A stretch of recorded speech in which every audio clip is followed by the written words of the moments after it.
Hello everyone, welcome to Appi's menu. ఇప్పుడు మంచి healthy very nutrient moong dal soup ఇప్పుడు దీని గురించి చెప్పబోతున్నాను. చాలా హెల్దీ సూప్ ఇది. దీని ప్రిపరేషన్ చూద్దాం.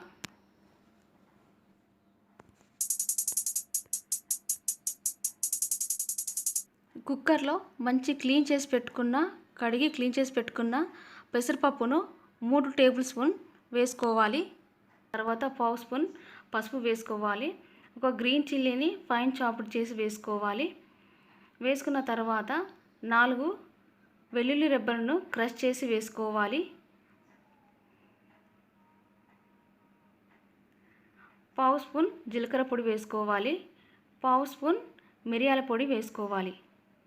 వేసుకున్న తర్వాత రుచికి సరిపడా సాల్ట్ని వేసుకోవాలి. వేసుకొని ఒక 3 కప్స్ వాటర్ పోయాలి. అంటే కుక్కర్ కెపాసిటీని బట్టి పోయాలి.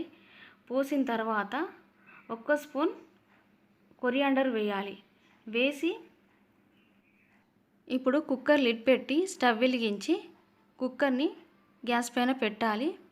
పెట్టి 3 విజిల్స్ వచ్చేంత వరకు మెత్తగా ఉడికించుకోవాలి. ఇలా సూప్ లాగా ఉండాలి. ఇప్పుడు రెడీ అయిపోయింది. దీన్ని ఈ మూంగ్ దాల్ సూప్ను సర్వ్ చేసుకోవాలి. ఈ సూప్ని కొంచెం గోరువెచ్చగా ఉన్నప్పుడే తాగాలి. దీంతో మంచి హెల్త్ బెనిఫిట్స్ ఉన్నాయి. కాల్షియం, ఐరన్ అండ్ పొటాషియం ఉండటం వల్ల ఇది ఫీవర్ వచ్చిన వాళ్ళు తాగటం వల్ల మంచి డైజెస్ట్ సిస్టమ్ ఇంప్రూవ్ అవుతుంది. ప్రోటీన్ ఉండటం వల్ల మజిల్స్ పెయిన్ కూడా తగ్గిపోయి తొందరగా హెల్తీగా అవుతారు ఈ సూప్ తాగడం వల్ల. ఈ వర్షాకాలంలో ఈ సూప్ తాగటం వల్ల కోల్డ్, ఫీవర్, కాఫ్ను కూడా తగ్గిస్తుంది ఈ మూంగ్ దాల్ సూప్. చూసారు కదా ఈ మూంగ్ దాల్ సూప్ రెసిపీని. ఈ వీడియో మీకు నచ్చితే లైక్ చేయండి, షేర్ చేయండి.